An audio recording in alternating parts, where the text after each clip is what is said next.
Well, Walter, come on in here and handle these words for our people tonight, and then I'll wind it up here with this tonight. All yours. Bless you. Bless you. In the Gospel of Mark, chapter 1,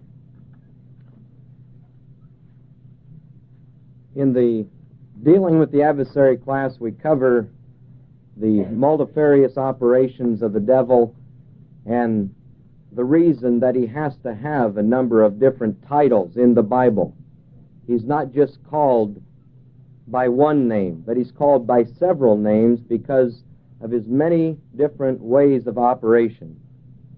Like he's called the serpent, he's called the tempter, he's called the devil, he's called Satan, he's called the dragon, and a lot of other things because of these different means of operation that he has.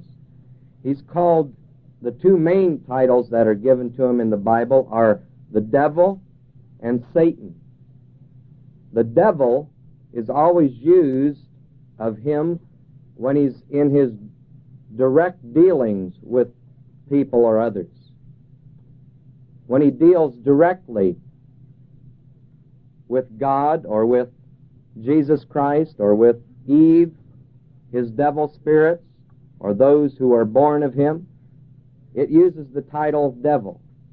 But whenever he deals indirectly with people, it uses the title Satan.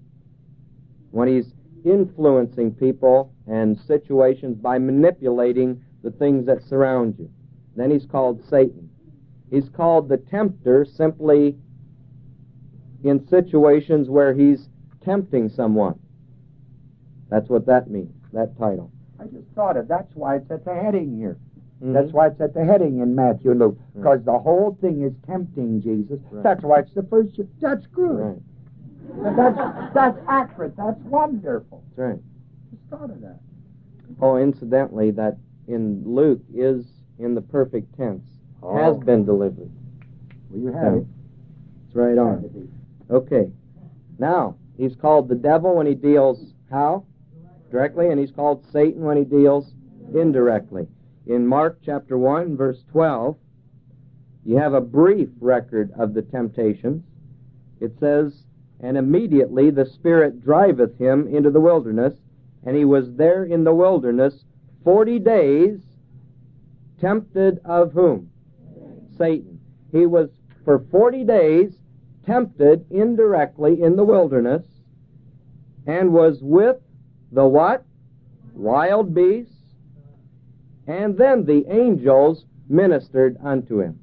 See, for 40 days he was in the wilderness, tempted indirectly. Wild beasts, hunger, a lot of other things. Just to break him down, Satan used the conditions, the elements of the desert to break him down. When he thought at the end of those 40 days he had broken him down, broken his resistance, then he approached him directly. So you look at Matthew chapter 4. That's good.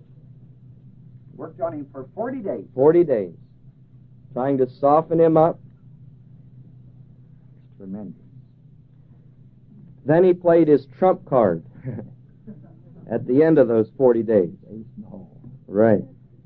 Then, verse 1 of chapter 4 of Matthew, "Then was Jesus led up of the Spirit into the wilderness to be tempted of the devil." Yeah. The purpose was for him to be tempted directly, but for 40 days Satan worked on him indirectly, as we read in Mark, to bring him to this point of tempting him directly.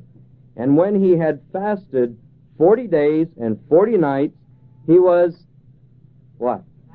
Afterward and hungered. After the 40 days and 40 nights, he was hungered, and when the tempter, because of he was tempting him, came to him, he said, "If thou be the Son of God, command these stones to be made bread." But he answered and said, "Man shall not live by bread alone," and so on. In verse 5, then the what? See that?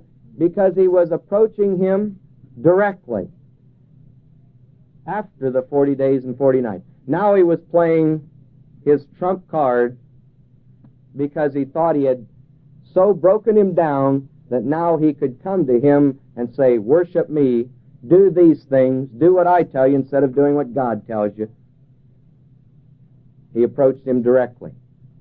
Verse 8, again, the devil. See it? Verse 11 has, then the devil. It was the devil all the way through here that was tempting him after the 40 days and 40 nights.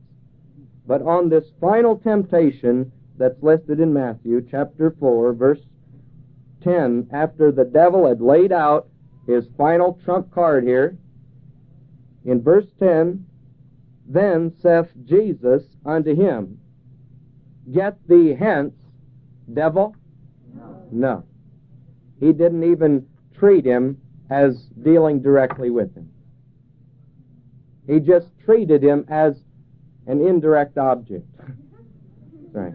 Like he wasn't even directly there, tempting him. It was that, in other words, Jesus, even though he had been there for 40 days, tempted of Satan, and then the devil comes directly to him to tempt him directly, yet Jesus still stood on the word. Nothing the devil could say could throw him off, and he simply said, get hence, Satan. Didn't even treat it as direct, but he treated him as an indirect situation. Is that clear? Plain. Plain. One. Okay, now, in Luke, I think it's significant because it's on the last, or after the last of the four temptations, or at the end of these that are listed here in Matthew. At the end, he says that. In Luke, chapter 4, and Jesus being full, verse 1, full of the Holy Spirit, returned from Jordan, and was led by the Spirit into the wilderness, being 40 days tempted of the what? Now, that does not agree with what Mark said. He was tempted of Satan, wasn't he? Here it says tempted of the devil. But in the manuscripts, some of the old manuscripts, including one of the oldest Estrangelo-Aramaic texts, the Codex Sinaiticus, it has the word Satan in here, because he was tempted of Satan during those 40 days. Not directly. Either that or it does not fit with what Mark and Matthew have to say.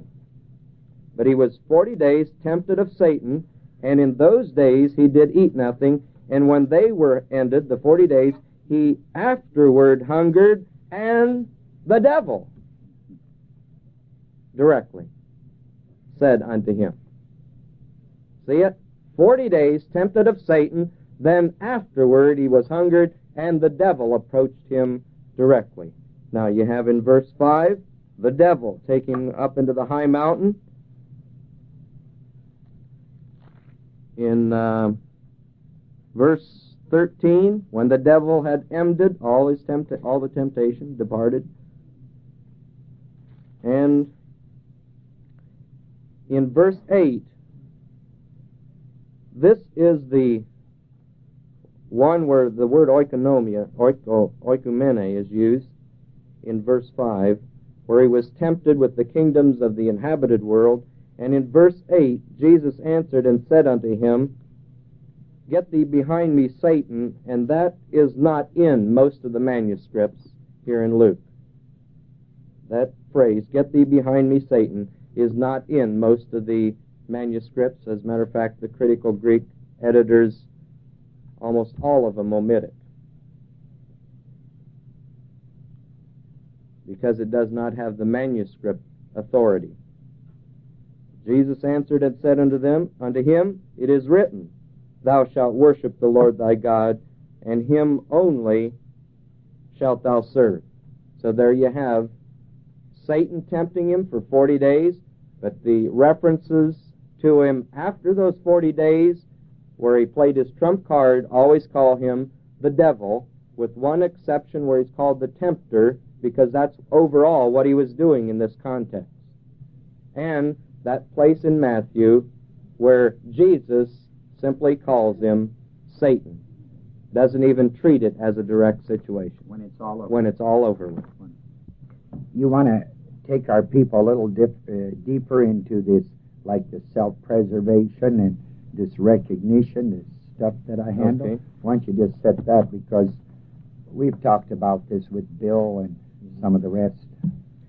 In the buying motives. In the selling fields, they recognize 4 different dominant buying motives, they're called. There are 4 different reasons why people buy something. And that's what the devil was doing. He was trying to get Jesus to buy his bill of goods. See? And so he was trying him out on these 4 major buying motives, these 4 dominant buying motives, reasons why Jesus would buy what the devil was trying to sell him. The same reasons that you and I buy anything today. Self-preservation. Self-preservation was one. Recognition, greed, and worship or love. I think they call it in the selling field love of family. You might buy something because you love the family. And I think that one would relate more to the inhabited world, because he loved the people of the world. God so loved. Jesus Christ loved the people, and he'd do anything to get them out of the bondage they were in.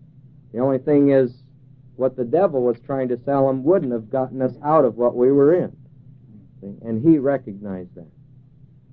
But the greed one for the physical world, and then recognition that, boy, if he could jump down and bounce up or whatever, the angels help him, boy, people would look at that and they'd really recognize him, say, boy, isn't he something? Or self-preservation, to stay alive for food.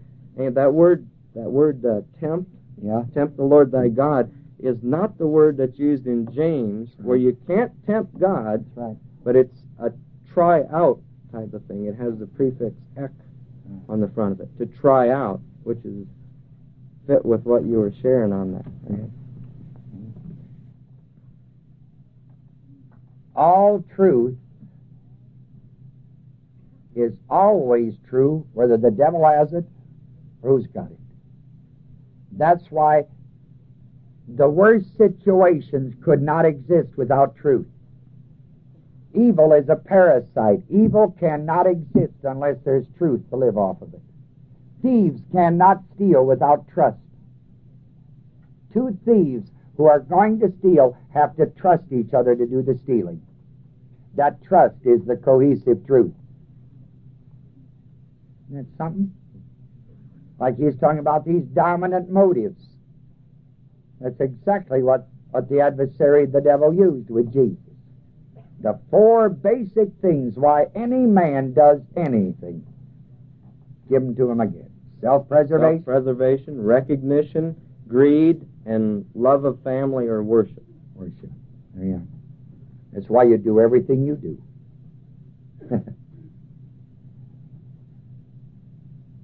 Well, it's quite a night, isn't it? Thanks, Walter, for sharing that with the people. Yeah, I think that's wonderful. You're beautiful.